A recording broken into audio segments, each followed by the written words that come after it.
Namaste and welcome to this exciting new episode of Sattology, Debunking Mythology. Sat means truth, Logos means a study or science, Sattology means a science of truth, study of truth.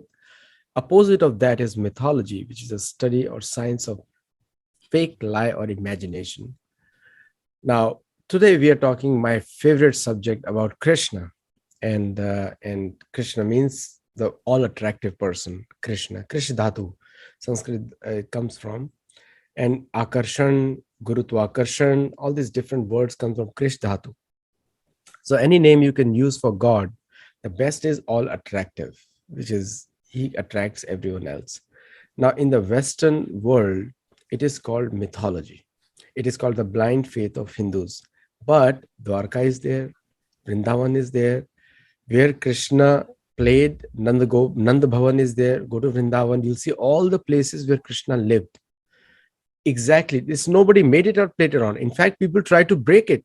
Islamic invaders broke temples, broke places, deconsecrated places, like they destroyed the places where Krishna. Dwarka is there. Dwarka under the ocean has been found. All the places Krishna visited, and my birthplace, Sholapur, has got Rukmini Vitthal temple.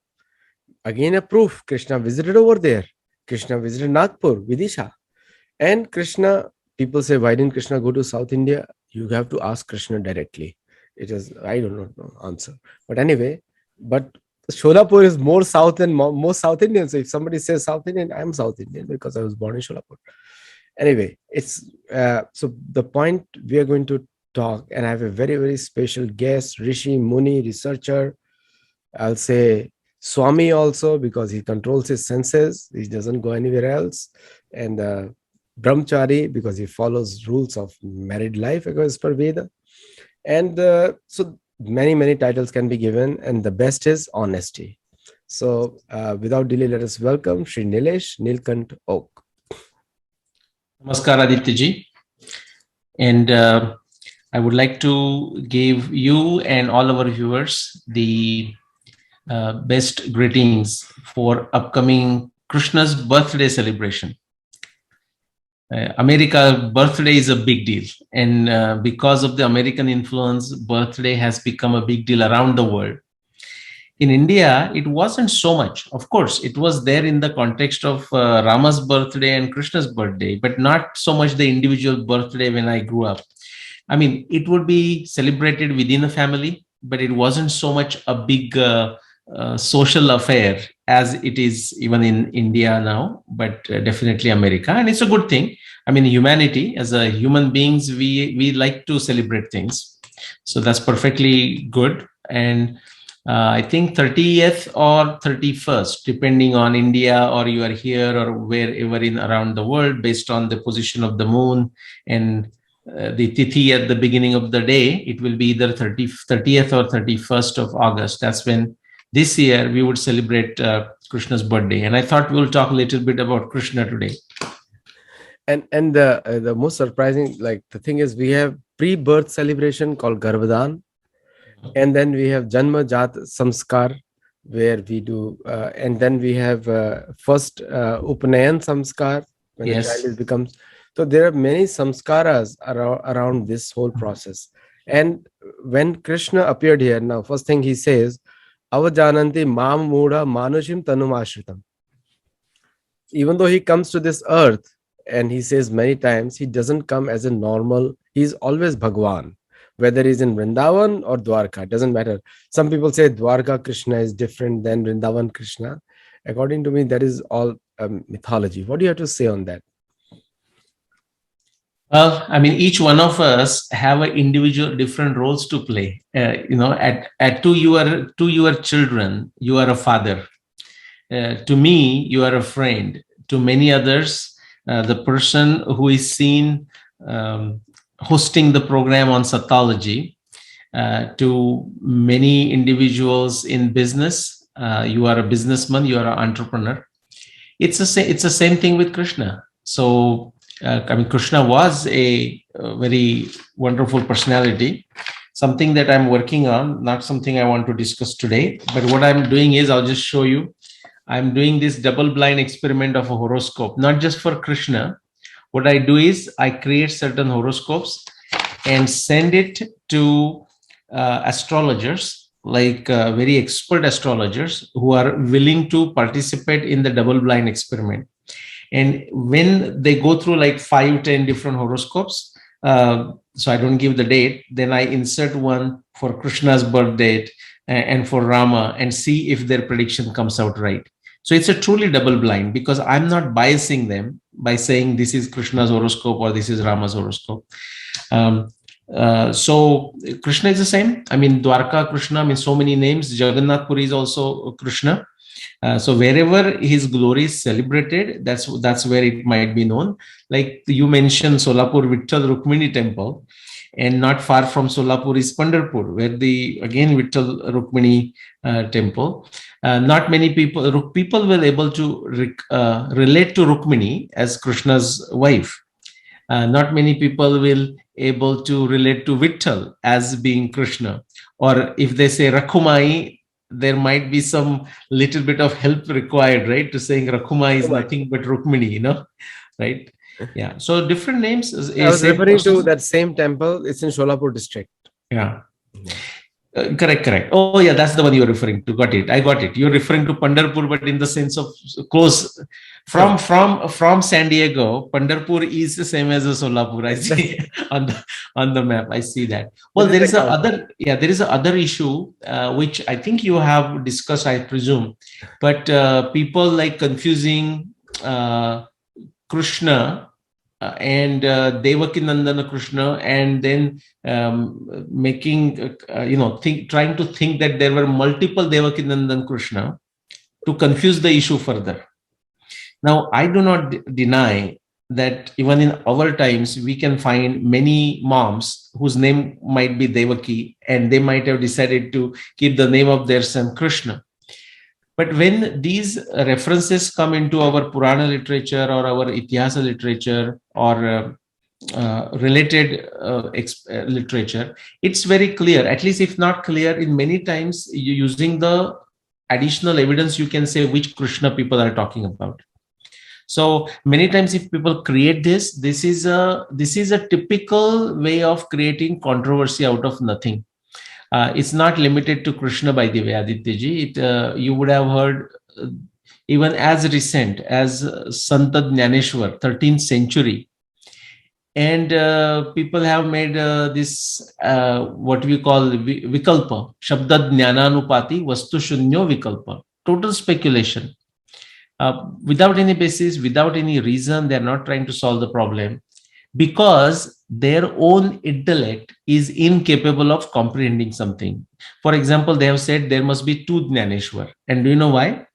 Because they cannot imagine, when they read Jnaneshwari, first thing, many times they won't understand. But once finally they start understanding, it just wows them, like Shankaracharya, even the modern Shankaracharya, like I think Puri Shankaracharya has also said, if you are looking for the best commentary on the Bhagavad Gita, look no further, just go to Jnaneshwari.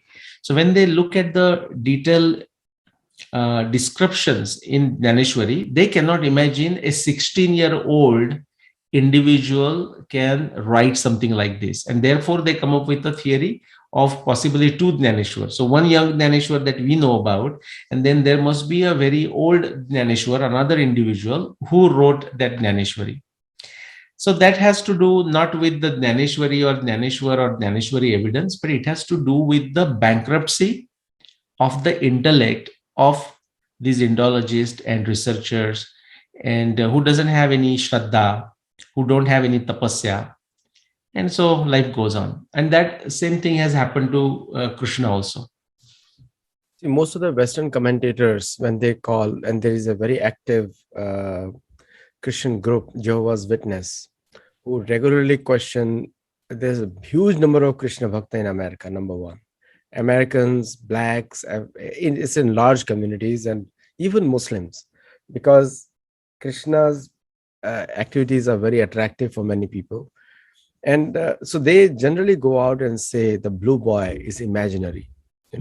So you ask them, which boy you met, what is the color of your God? So they have no information. Then they become quiet.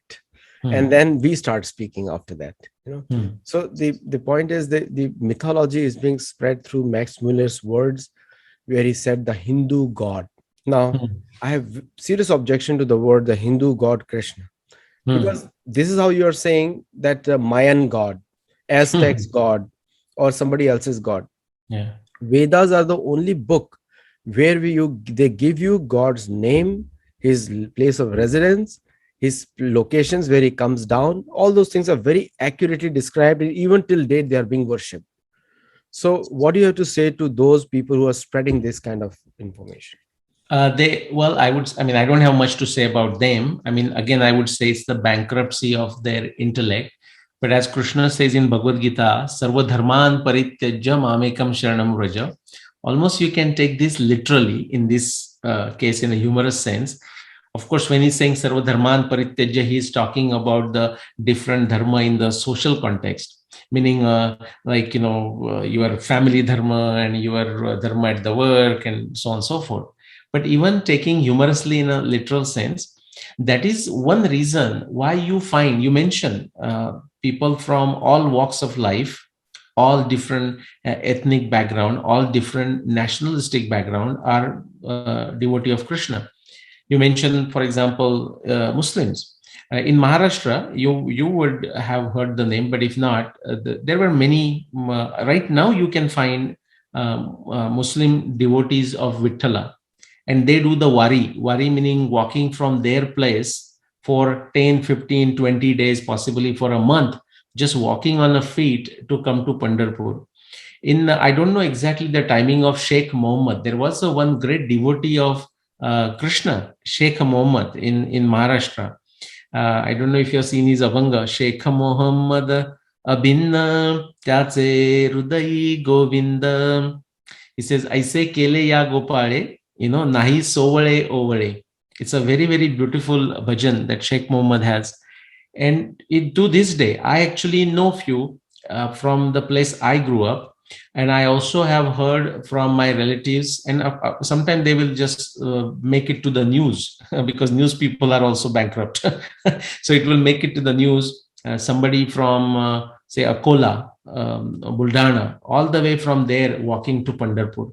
And they can still, for practical regular purposes, they can just still identify themselves with a typical social construct of a religion like a Christian and Muslim and whatnot, and still be devotee of Bhagwan Krishna or devotee of Vittala. There is one more instance I will mention. Again, we just went through the month of Ashada when this big festival happens in Pandharpur. In Going back to 1960s, so that's now going back to what, 60 years ago, close to 60 years ago. There was one reverend, a preacher, Reverend G.A. Delury. He was a French individual, and he lived in Maharashtra. So he has lived in the parts of Maharashtra like Vai and Pune, and not many people would know this. He used to, or at least he has done few times, the Wari to Pandharpur from Pune to Pandharpur. This is the time of Mama Dandekar and whatnot. And then he has written a book. It again published in 1960. So he has done this Wari, the typical Maharashtrian, very unique tradition. Before 1960s, he wrote a book in 1960. Just you brought up the subject and it just coming to me, so I'm really pushing my brain to recall some of the things. The Reverend G.A. Delury is his name, of a French origin, and the book he wrote is it's called The Cult of Vithoba. Now, cult is a Western word that doesn't apply in the Indian sense. We will call it sampradaya, but then cult is not the translation of a sampradaya. Cult is used in a somewhat negative sense many times. Sampradaya is the most positive word to use. It is very useful for a shraddha and all. And there, Aditya when he ends his book, The Cult of Vithoba, he ends it, and he does it in a very research oriented fashion, like, what would be the origin of Vitthal Mandir, how old that Vitthal Mandir would be.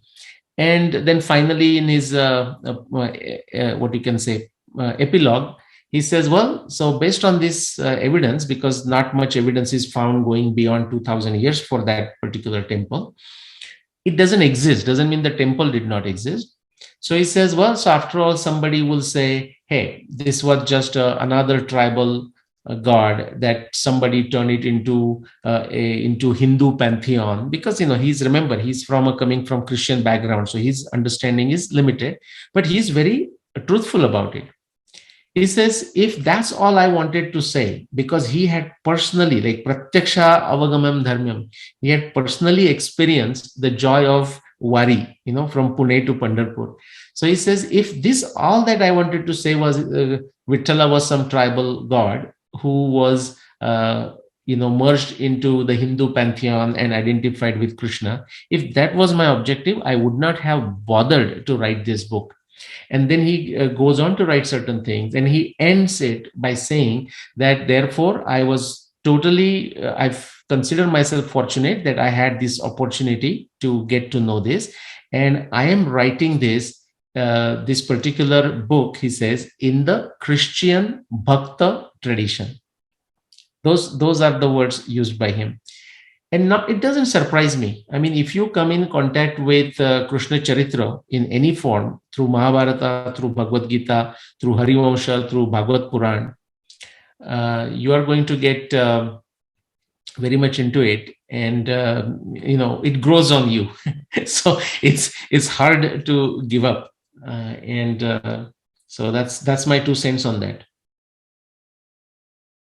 No, you made very good points. In fact, Gyaneshwari is always close to my heart. I love, and also Tukaram Abhanga, and Tukaram's Abhanga, because it teaches you Bhagavad Gita in a very devotional way. And the Varkari Sampradaya, which you mentioned, which is a beautiful Jai Jai Ram Krishna Hari, that mantra they chant. So we'll start today's event, but Yes. few things we'll start is Krishna's Janma and how it is real. Now, Mahabharata is a historical account. Bhagavad Puran is a devotional account. So in Bhagavad, and both the authors are the same, Vyasdev. And one is under Brahma. Brahma asked for Mahabharata to be written.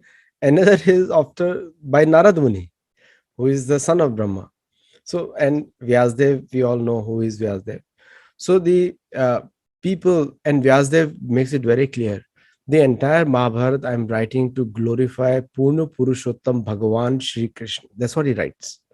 And so people, first of all, people think that Krishna, the Shiva is supreme, and Krishna, but we clarified last time also, there is no competition between Vishnu and Shiva. Shiva Tattva is different, is not human. Same way, Krishna is also not human. He says himself also. He tells you, Avjananti Mamura Manashim Tamashim. Parambhav. So what do you have to say to those people who doubt because they are studying from a very just Wikipedia Quora kind of research? Okay, what can I say? To study anything, it doesn't matter. Even to doubt something, even the doubt arises because you have a Shraddha in something. So to study anything, you need a Shraddha. Now, that Shraddha is like a scaffolding, the trust, or what you can say, conviction that something is right. You don't have to, you can turn this into a hypothesis.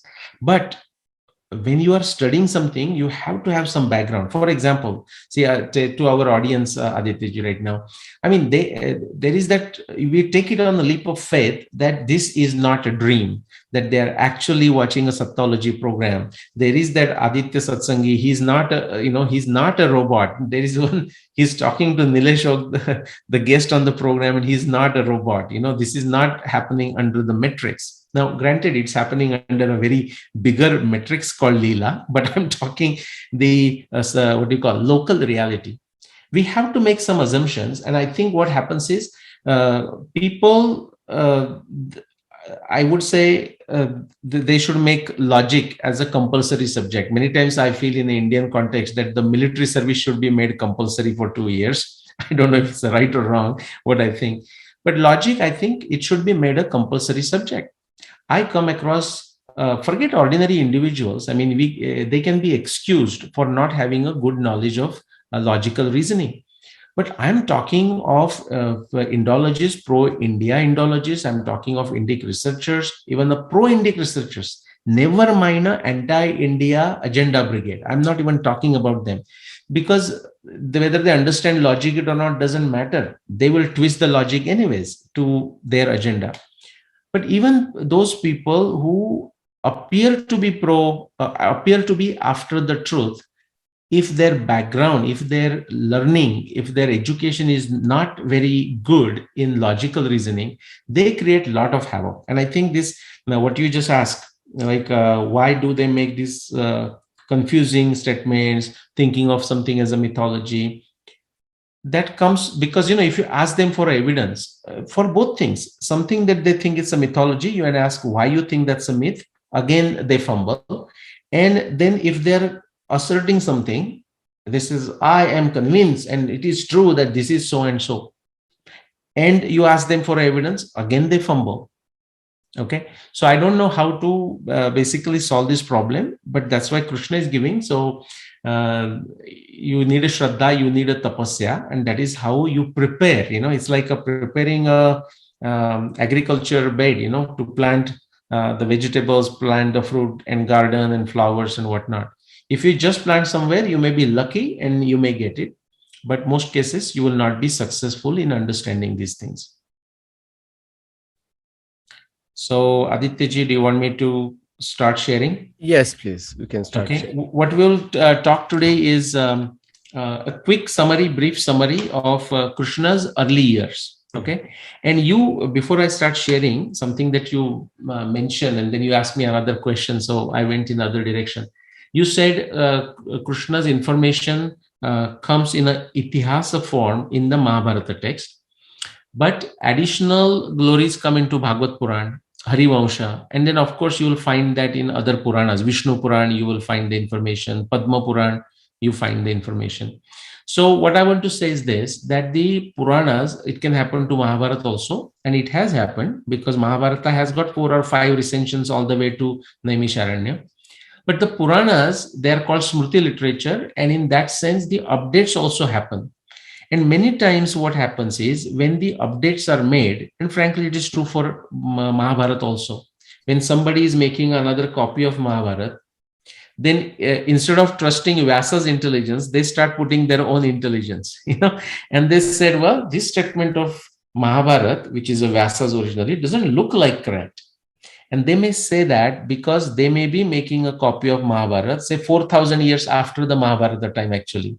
So what Vyasadeva has written in Mahabharata is no longer true. Say, take astronomy, for example, or take river Saraswati, for example. So river Saraswati was flowing beautifully during the Mahabharata times in many places. But now when this guy has sat down to make a copy of Mahabharata, and he may not see Saraswati anywhere.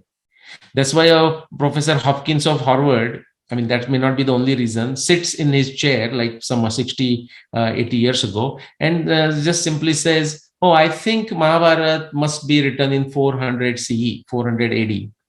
Or Sheldon Pollock sits in his chair in Columbia and says Ramayana happened in 150 BC. And thankfully, we don't have to even ask him what makes him think like that. He gives the answer himself. He will say, well, I think Ramayana happened 150 BC. Why? Because I think so. That kind of arrogance and that kind of stupidity is considered as evidence. I mean, this is not evidence. Okay. So I think everything has to start with the conviction, with the shraddha, but you can question it. Just like in mathematics, you say, let X be the answer. Let X be the root of the quadratic equation. And then you go on to solve the quadratic equation. It can be done in that fashion. So my point is, in fact, to put together Krishna's biography, we cannot only rely on Mahabharata because Mahabharata does not give all the details. But what you'll find is there is a variation between the details given in Harivamsha versus what the details given in Bhagavad Puran versus detail given in Vishnu Puran. So we have to bring those slowly together, see what makes sense, and accordingly do it. So let me go through a few slides, and then if we have a time, we can take additional questions, or we can have some more discussion. Okay, so Krishna Charitra, and I'm not going through the entire life story of Krishna, but rather early years of Bhagwan Krishna.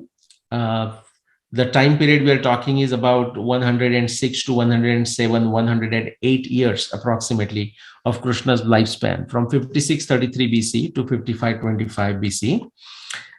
Um, the Adityaji, the common parts that people tend to know, I'm not saying everyone knows it, but Kamsa's fear of about Devaki's son going to kill him, that premonition that he had received, or the fact Krishna was born in a what you call uh, not exactly the prison, but they were under house arrest, like Devaki and Vasudeva. If you go through Harivamsha, the impression we get it is that they were under house arrest. Krishna and Bhagavad Puran might have slightly different version or other Puranas. They're taking birth. That's something people tend to know, so I have not covered it. I'm kind of making a fast forward, and I'm saying Krishna's birth happened in Mathura, but then he was taken to Vraja, and we are going to see these different names like Vraja, Gokul, Vrindavan. And yes, there is a difference, but again, I don't want to go into too many details. But essentially, Krishna was taken to Nanda and Yashoda, and they took care of him, and he grew up in Vraja, that area, not far from Mathura, until he was 7 years old. Okay, so that kind of the information we have. And if you want to know some of the detailed discussions of some things happen, sometimes slightly exaggerated, sometimes slightly misunderstood, other times narrated beautifully, that you can find from various Puranas, that you can find in Bhagavad Puran and Harivansha Puran and other Vishnu Puran and so on. But for first 6-7 years, that's what this particular verse from Harivansha is saying. Harivansha gives a lot of useful information, but I would admit that not that every time you can take everything that is written in Harivansha blindly. And sometimes all the information is not there. Now, people would naturally ask why this thing happens. This is simply because it is a recollection. Okay, Harivansha. Like after Vyasa completed Mahabharata, he felt that, one of the significant personality is Krishna, but he did not have a chance to write enough about Krishna. Not that there is very detailed information of Krishna in Mahabharata. There is actually a lot of information of Krishna. Still, Vasudev felt that his early life was almost missed because Krishna comes in Mahabharata almost at the Draupadi Swayamvar. Okay, that is when, as far as the Mahabharata is concerned, Krishna comes into the picture then, which means he was already much elder, and the original his younger lifetime pastimes are not there. That is why Vyasa possibly wrote this extension as Harivansha, and same thing with Bhagavad Puran and so on. So he was there for first 7 years there, playing with, grazing the cows, going with his friends and so on. So that's what one thing we know. The other thing, now look how I'm switching over, for example. In fact, I have gone here to Bhagavad Puran, because that piece of information that at some point at around the 7 or so, I forgot the exact age, there were some natural, like environmental issues at the Vraja. And you would, Adityaji, know more. And if you want to add, you can add. Where Nanda and his whole team, they changed their location of residence. I mean, they moved from one place to another. They're still in the context of cow grazing and, cow rearing and so on. But that's why I said Vraja, Gokul, Vrindavan. So they moved from one place to another. And Harivansha, I think, says that the place that they were living was infested with jackals and foxes. Okay. And so therefore they just decided it was too much of a hurdle or too much of a trouble as related to the cows and the calves and so on. And to protect them and in general protect human beings also, they moved. That is the description that we get. Now, what Bhagavad Puran tells us is that Thereafter, he was brought to the cow pastures of his father Nanda, where he, out of a fear for Kamsa, together with Baldeva, was kept for 11 years, like one covers a flame. So this is now somewhere you. I would ask you to quote this specific reference that you have, Adityaji, which says.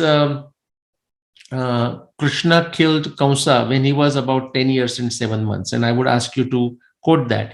But in a broad sense, what Bhagavad Puran is saying is that, which is same thing he's saying, but not as granular as that one verse that says 10 years and 7 months. It says about up to 11 years, that is until he killed Kamsa. Essentially, he stayed in Gokula, Vrindavana, or Vraja.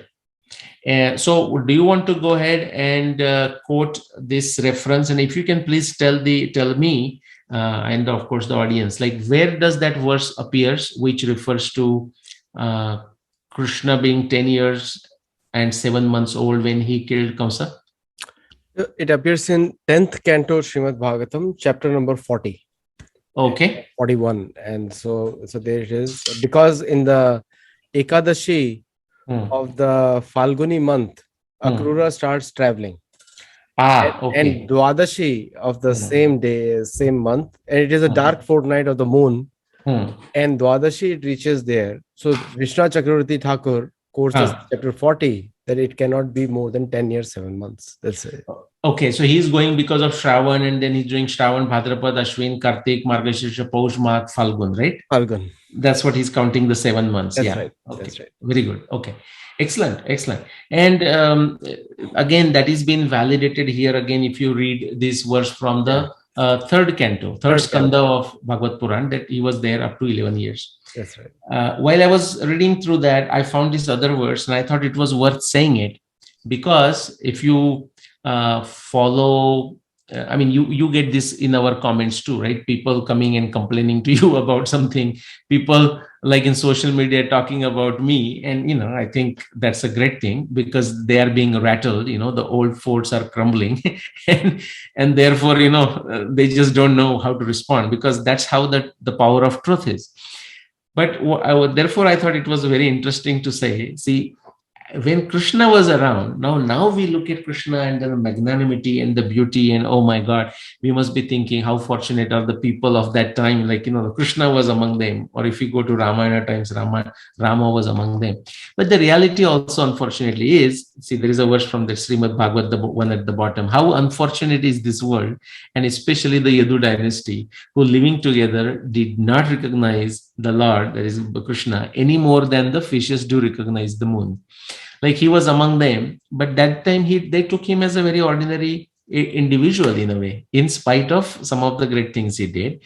Even Arjuna talks about that in the 11th chapter of Bhagavad Gita, when Krishna shows Vishwarup Darshan, the universal form, and Arjun suddenly, he's frightened and says, oh my God, I did not realize what a great individual that I am associated with, who is my charioteer and my friend, and I'm taking him for granted. So that does happen. And of course, as you know, there were many others, like Shishupala is one, Duryodhan is another, Dhritarashtra, Poundra, Poundra Vasudeva guy. They were like detesting and hating Krishna, all that time. So that is to be expected. That is to be expected for anyone who is doing a genuine work. I mean, if it can happen to the avatar, Purna avatar like a Purna Purushottam as a Krishna, what to speak of we ordinary individuals. So that's one. So Ekadasha, he was there until 11 years old, like to what the point that you said from Vishwanath Chakravarti Thakur. And then at 11 or so, around that 10 years, 7 months, Akrura takes him there. Now that is the time, by the way, sometime Adityaji, I have shared that evidence on Sattology program. I was trying to look for those slides. I couldn't find them. But I should mention, so why this 11th is also important, like 10 years, 7 months or 11, and why this also helps us define the birth year of Krishna as 5633. It's very important. I wish I had a slide. Maybe in the next time I will do it. So now Krishna is 11 years old. So 33 to 23. Think of this, 33 to 23. He's a 10-year-old. And in the year 22, I'm talking of 5622. This is the time when Krishna killed Kamsa. And Akrura takes him there, and I think somebody else, I'm trying to think of a name, Andak is talking with Kamsa, and he's warning Kamsa that, are you aware? Are you seeing all these signs that you're seeing? And there he talks of some basic repetitive things such as the solar eclipse, such as the specific positions of Mars, like Mars riding on a chariot of donkeys, because Mars is near Gemini, the two stars of Gemini. This is astronomy, Mars, right? We're talking of Angara. So it is indeed an astronomy metaphor and astronomy observation. He talks about like a Rahu Ketu, that Ketu of that, said in a very indirect way as just a bad planet or something like that, near Nakshatra Swati and so on. But these are repetitive. What is fascinating, and I do remember sharing this on one of your programs, is a comet, and the apparition of that comet was so magnificent that it happens rarely, if ever.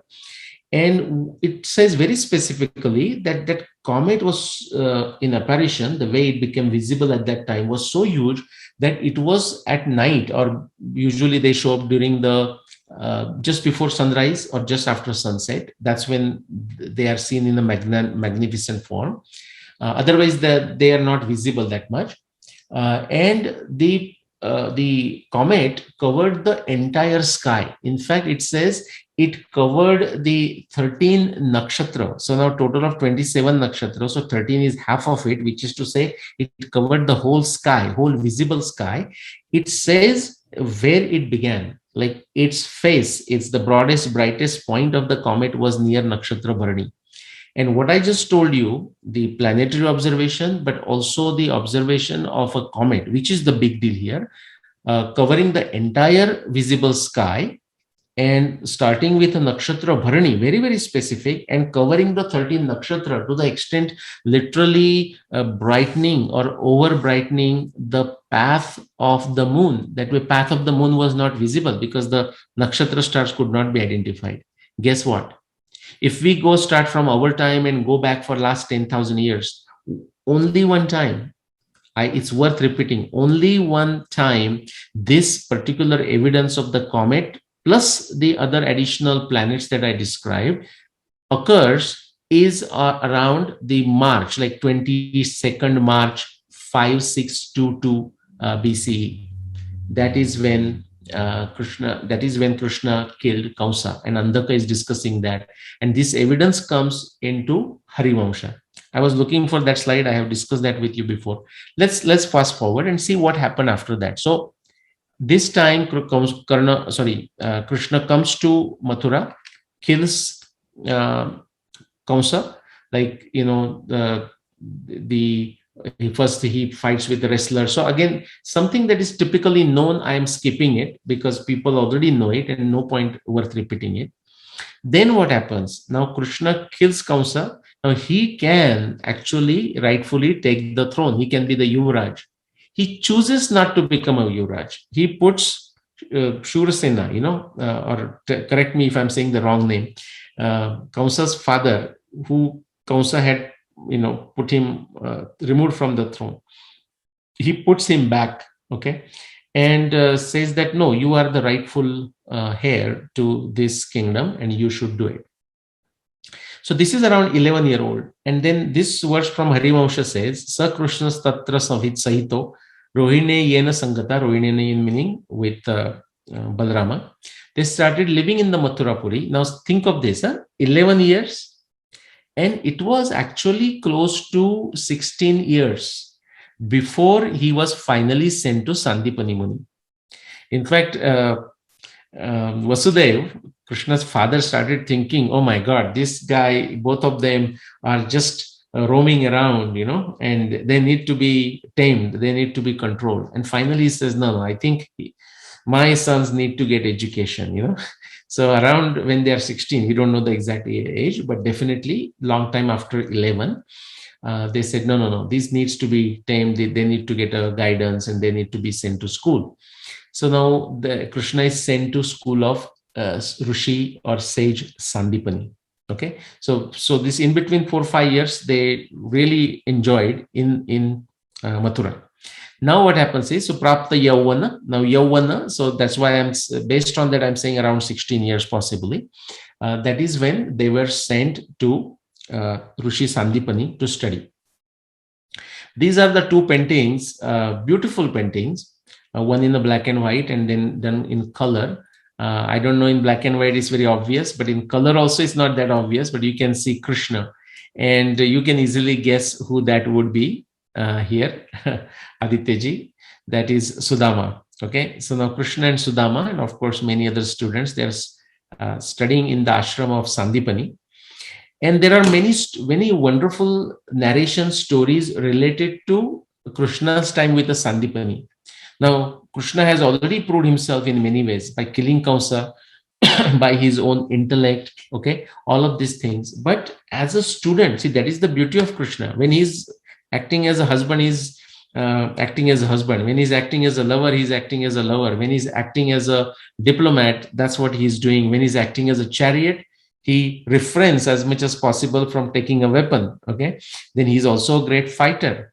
He's also a great yogi. I mean, all of that. That's why Purna Purushottam. When he is a student, he also shows how to be an ideal student. In fact, Sandipani, many times Krishna is so of a high intellect that he's studying things very fast. And Sandipani knows that this is not an ordinary individual. And still, Sandipani, there are verses that you will see that Sandipani is all praise for Krishna as a good behavior of Krishna as a student. Okay, now, very fast. For example, Krishna completes his study very fast. He doesn't take these many years, like, typically we would take. Right now we'll talk about like 12 years to get the basically high school graduation. And then as many people, our students listening to it would know that average time period, I don't know what the exact statistics is, but 50% plus students take close to 5-6 years to get their graduation in American universities. Of course, universities are not complaining. I mean, they can get the tuition fee and whatnot, but that's a different subject. The reason I'm mentioning that, contrast this with a Krishna. Now, yes, there could be a figure of speech. There might be some exaggeration in the sense, but what Harivansha tells us is that Krishna, once he started studying, he was not studying for the first 5 years after killing Kausa, but once he started studying, he was studying day and night, ahoratra. Okay, he was continuously studying, and in a very short time. In fact, there is a verse. I don't know if I got this verse, but somewhere actually Harivansha mentions that as if. Now, that's why I said it could be exaggeration, but there are considered 64 different arts or different kalas to learn. And one verse there actually says that he learned, actually it's there. See, ahoratre chatushashtya, that is that 64, in no time he learned all the 64. That's why I call this a figure of speech. It's like as if like in a day, he learned all the 64 arts, which is to say, in a figure of speech, he learned it very, very fast. He was like a accelerated learning program where, some universities offer, you can challenge the subject, quickly take the exam and pass the exam, and then you don't have to take that subject and move on to the next subject. Yeah, it is said, ahoratre chadushastya samyato tavati kala. Guru Dakshinayarcham Chandayam Asatur Nipa. So 64, right? 64 kala? 64. It is in Bhagavad Puran 35 and 36 of 44. So he did that, right? So very fast. I mean, he was not there for 12 years and anything like that. He was there for a very short time, learned all the things, did the service to the Guru. And now what happens is, that is the time. Now we think of, we have to pay the tuition fee before we get the admission. Until then, you can't even get the badge, and you cannot get into your dorm, or cannot use the gym, or may not able to get in the classroom possibly. The Indian Guru Shishya Parampara, or in the Indian education system, was such that the education was given based on the person's qualification, easy worthy, not based on his financial, how much money he has and can he pay the tuition. Now, what was interesting is when the education was complete, and there were two types of degrees that they used to get. Okay. So, for example, one was a Vratasnatak, okay, which means the person has learned the discipline. Okay, because in terms of intellect, everyone's intellect is different. Same thing with the vrata, like following the discipline is not easy. So somebody who is successfully followed the discipline, he got the degree called vrata snatak, and somebody who intellectually completed all the syllabus, he also got the degree called vidya snatak. Okay, so intellectual also certified, and in terms of behavior and acharan also certified. So those were the two degrees, and the word snatak comes because in the Indian system, the graduation would be the guru giving a shower. Okay, think of as a shower and a bath to the student when student graduates. Isn't that interesting? Our students who may be graduating or soon will graduate may enjoy that. So that's where the word comes snatak, vrata snatak and vidya snatak. He just did that, and now it is a time for him of his own willing to give the tuition, okay, guru dakshina to this. And so Krishna goes to Sandipani and says, what can I do? Tell me, what can I do as a guru dakshina? And Guru says, okay, how about this? And we'll not go through a detailed story, but Sandipani has lost his son. Okay. And he's not exactly sure where it is. He has some idea. He discusses that with Krishna. Krishna says, not an issue. I will do that. And he goes in search of his guru's son and successfully brings him. It's not an ordinary thing. He has to cross the ocean and actually fight with a daitya known as Panchajan.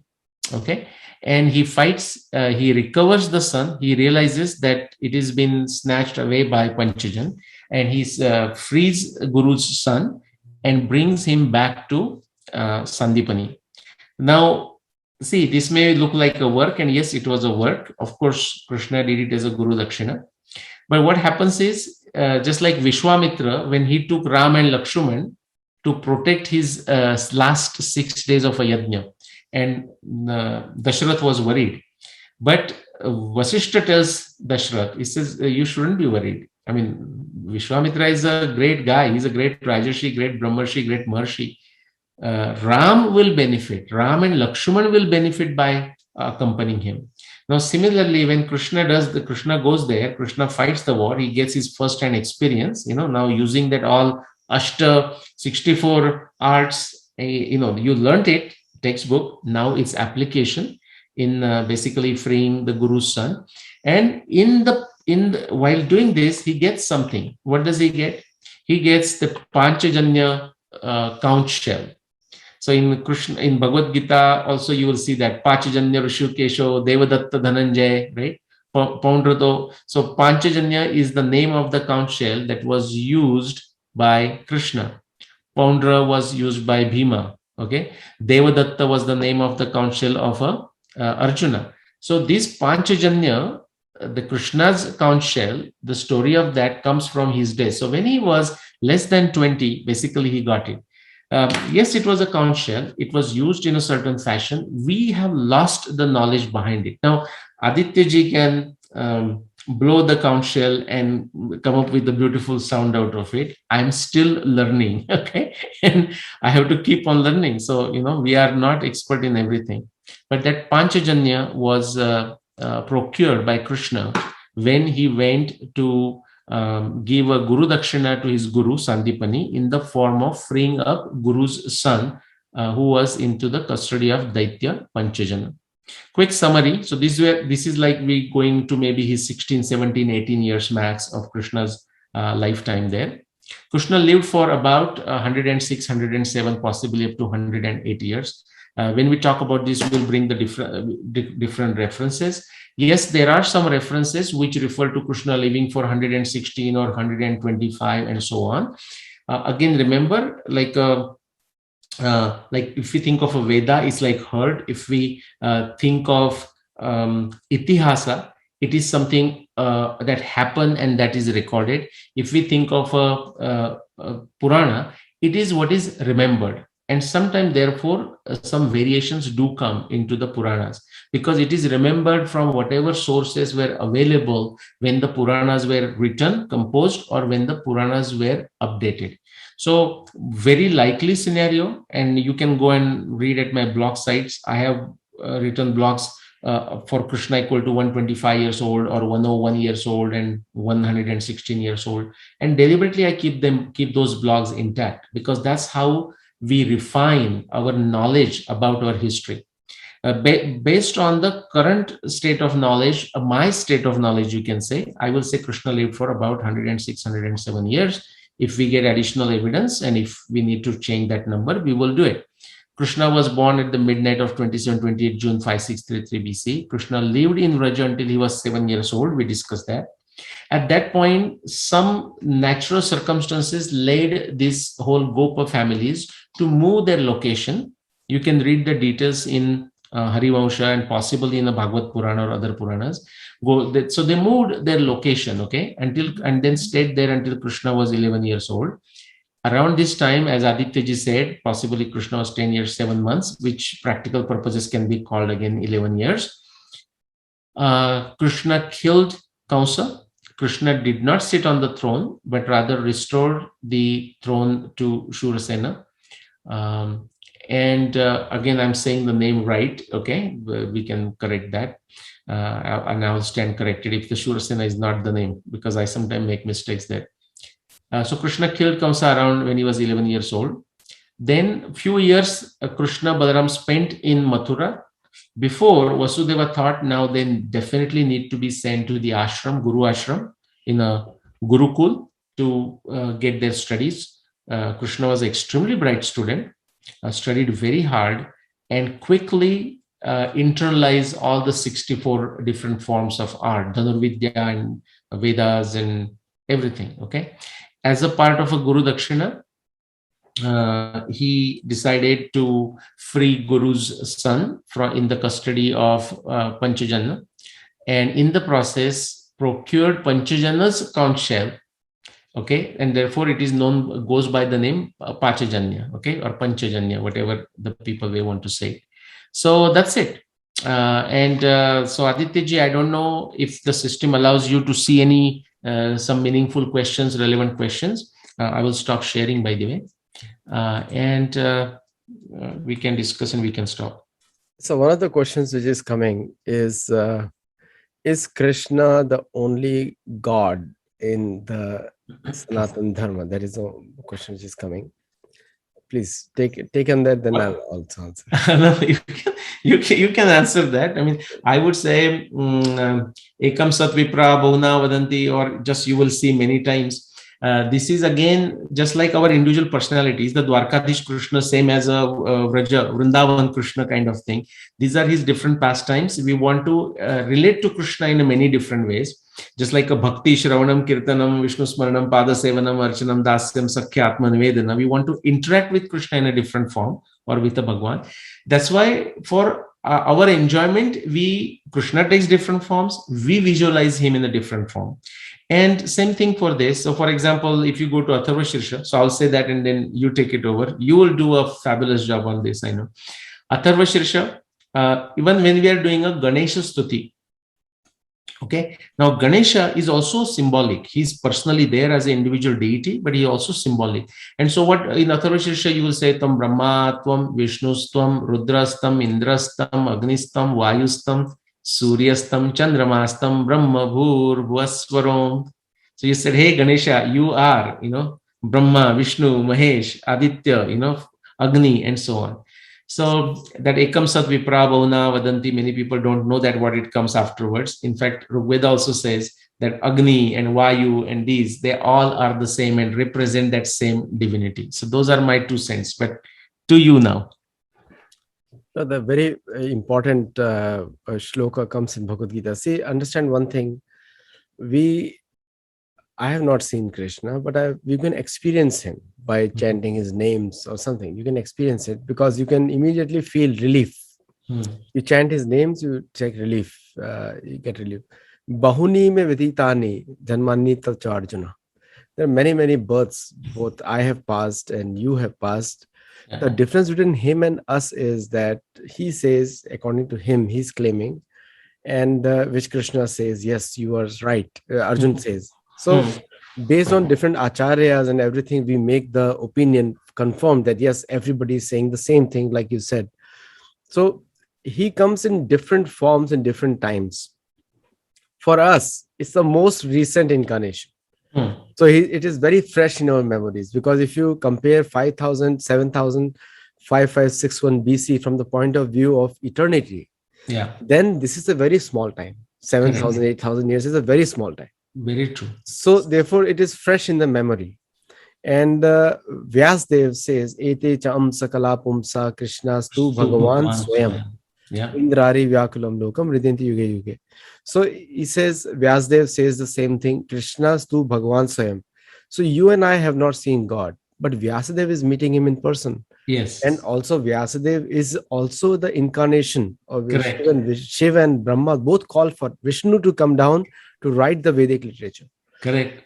And Arjun says, Asita Devala Vyasa Tan Bravishime. Yeah. Big sages, Narada, Asita, Devala, Vyasa, they are also declaring to Bhagavan. Mhm. More, Markandeya Rishi is declaring to Bhagavan. He Correct. says he's the same Janardhan whom I saw in the Pralay time. Yes. Yes. So he says that he also verifies. Pulastya Rishi tells Yudhishthir that he's the same Janardhan, the same word is used, same Janardhan which I saw in a different Kalpa. So the Pulastya Rishi is saying it. And then Narad Muni says all the time, Narad Muni is saying he's the same person whom I met in a different yuga as Ram also. Yeah. So Narad Muni is also quoting. So there are people who are regularly seeing him and informing us. Yeah. So our faith is built on references, like Nileshji does an excellent job in bringing the Sanskrit reference. And then, so you may mistranslate it, but you cannot mistranslate the second shloka, third shloka, fourth shloka. Correct. If all of them are pointing to the last show we did was the evidence. Yeah. And this is the evidence. So our opinion gets formed because of these great people and who are documenting it. Now, Vaishampayan says very important thing. And before that, Sanjay says, wherever there is a dharma, there is Krishna. And in the last part of Bhagavad Gita, he says, wherever there is Krishna, there it is victory and dharma. Yeah. So both points is mentioned. So there are multiple people have called him Bhagwan. So, but when Krishna had not appeared here, people used to consider Sri Ram as Bhagwan. Because as long as you, whatever you are, because for people like us who cannot see past, present, and future, in fact, even current times we cannot see correctly. Yeah. So for us, we have to rely on derived realization, and that's why we put our faith on Vyasa's words, Ganesha's words, Shiva's words, Shivji's words. And Shivji also says the same thing. He says he's the same Janardhan which I have been worshipping for a millennium. And Brahma comes down, Brahma says the same thing, Indra says the same thing. Yeah. Then Durga says to Arjun that Durga, all of us worship her. Arjun calls her the younger sister of Krishna Anuje. And Durga says, wherever there is Narayan, which refers, and you, Nara, victory is assured, but because you prayed to me, I give you the blessing of victory in the Mahabharata war. So again, verified by Durga also, Parvati also. So when the great people tell you, then automatically our faith becomes strengthened. And I think that's the basis of our faith also. True. You want to add anything? Yeah, I will. I mean, all that you said is great. One point that I picked up when you mentioned that was, I thought was wonderful. When you said, Sanjay is saying, wherever there is a Krishna, there is the victory, like Vijay or Satya. And wherever there is, wherever there is a Satya, there is a Krishna. And then wherever is a Krishna, there is a Satya or there is a victory. Correct. And so this is a very interesting, this is a phenomenon that one can only understand initially on a leap of Shraddha. Yeah. Leap of Shraddha. But with a practice that starts happening, and the example I will give is, I know few people, I will just specifically not name them, because what happens if you name them, immediately people start doubting them. That's why I don't want to, but this is my personal experience with them. So what happens is they have, like, say, I worked in the business, I worked in the sales, so somebody, if customer asks me, so what is your true cost of the product you are selling me? I couldn't tell the guy. In sales, you are not allowed to do that. Okay. So I cannot speak the truth when I was a salesperson. I mean, I'm just jokingly saying this, but now I know some people who will be very truthful in everything that they do. I mean, very, very amazing thing, every single small things also they will not say. Just like I'll tell you, my daughter, when she was young, it's not about my daughter, but I'm on like a call like this, just like you and me are doing. So suppose I would tell her, if somebody comes to meet me right now, or somebody comes to say, is Nilesh there? You can say right now he's not there. Okay. Now, the ideal answer is yes, he's there and he's in the meeting and he cannot be disturbed. But just to make it simplify, the person might just unnecessarily end up waiting or something. I would say just tell he's not there. So the person, no, that's not the truth, right? But I'm saying there are some people who will follow the truth to the very deep level. What I have found now, this is my experience with multiple people like this. When they are truthful in everything they do and everything they say, this is something that you would possibly relate to. I have seen when they say something in the way of like a prediction, and they might just say casually, but that comes out to be true. And I have experienced this not just casually, coincidentally happening true once in a while, actually consistently true. So see, where there is a vijay, victory, or a truth, that's where the Krishna is. That's one. But now, wherever there is a Krishna, there is the truth. So that's something, because of that behavior, you get that, right? And so phala hetu, we use that word quite often. So phala hetu. So one is you got the fruit, and now you're trying to figure out how you arrived at the fruit. But over time, it can also happen that the person can predict it first, person can make a prediction first, and then almost the universe has to conspire, universe has to come together to make it happen. So I thought this just made me recall some of the people, like right from my childhood, I have seen some individuals, very specific individuals, very, very truthful in good in their conduct. And almost I think that give them a siddhi. How that happened, I have no idea. But some place, the village that I grew up, there was this one old grandma. And guess what? People would come to her with various types of questions, this ordinary struggles of life. And she would listen to it and she will say something. For example, somebody has lost a thing and she says, don't worry, you will find it in 2 weeks or something, So I don't know. She's talking about the intuition. I just gave you as a very crude and simple example, but that would actually come out to be true. So I thought, you said a lot of interesting things, but something that you just said it and that stuck in my mind. So I thought I'll just share that. Very rarely I go out from my presentation and get to talk like this, So, So one question has come in: is Shiva higher than Krishna? And the second part of the same question is, which is asked by a very good yogi in our show, and the second is why is Krishna emphasizing to leave all dharma and surrender unto him directly? Okay, so that's on the 18th. What do you have to say on that? Okay, I'll give a short one. You can add to it. So the first one is Shiva higher than Krishna. Well, there is this beautiful relationship. Like Krishna has taken a Shiva Diksha, or Krishna, Rukmini, when Rukmini and Krishna wants a powerful, intellectual, handsome, strong son, Rukmini sends Krishna to do tapashcharya of a Shiva, okay, for 12 years and stuff. And then the Jambavati does the same thing and so on. So Krishna is doing worship of a Shiva. Now, if you ask Shiva, it's very interesting. That is called, that one, how you should understand Advaita maybe. And Krishna, Shiva is talking, Aradhana nam sarvesham Vishnu Aradhana param. And he says, in my heart, and I think Aditya will explain it a lot better than I would, or even I wouldn't come anywhere close. Is like, so in Shiva's lips, maybe, name Vishnu, name of a Vishnu. And then in Vishnu's heart, there is a Shiva.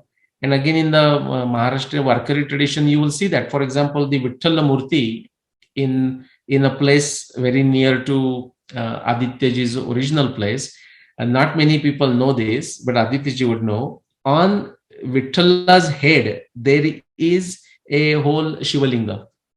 Okay, so Vitthal, who is a Krishna and Vishnu, is holding Shivalinga on his head. I think if one understands that, then one understands it. Quickly, the second one is the Sarva Dharman Parityajya. The dharma he is talking about there is not the very reductionist religious sense. That is one. But in fact, all religions should be given up, because basically they are an ism of some kind. They kind of a framework. That is not to say there are no good aspects to any ism. Okay, ism basically, it will be a digression. Ishopanishad talks about it. Okay, vyuha, rashmin, vyuha, samuha. Okay, so first to understand something, you dissect it, and then you do the unification. So religion sometimes is not sometimes always is a dissection. It's the things are separated out to focus on something that may be okay, but then you have to bring it all together, and to bring it together you have to get rid of all the religions. That is where Krishna is saying sarva dharman parityajya mamekam sharanam vraja, because you have to do the unification. Aditya ji, please go ahead and add your good insights. If you go by the Wikipedia ranking, then yes, they will tell you this is better than the other. But the Shastras focus on whichever you like. You have to pick and choose. If you love Shiva, then do it completely as per the process. Yes. If you love Krishna, do it completely as per the process. Okay, and then coming to the Sarva Dharman Parityajya, that shloka which Nilesh very rightly said. Dharma means all engagements which bind you to this material world. So all those engagements, including attachments, you have to dovetail it to Krishna. That's called akarma or yukta vairagya. And then you transcend it. The point which he's trying to say, sometimes we think that only our occupation is my dharma. That even donkey has that philosophy that donkey likes to carry the load. Okay, so all the load you give it up. Keep an open mind, because open mind and a rational thought process. Evam buddhe param buddhva samsabhyatma. Use your buddhi. So Vedas encourage you to use your intelligence, whereas other faiths, so-called religions, they discourage you to use your intelligence, because the moment you start using intelligence, because intelligence is binary, you will question everything what they have. But Vedas say use your intelligence to burn down their karma bandhan or the attachments. Yeah. So that's the whole process, and logical mind is the best student of Veda.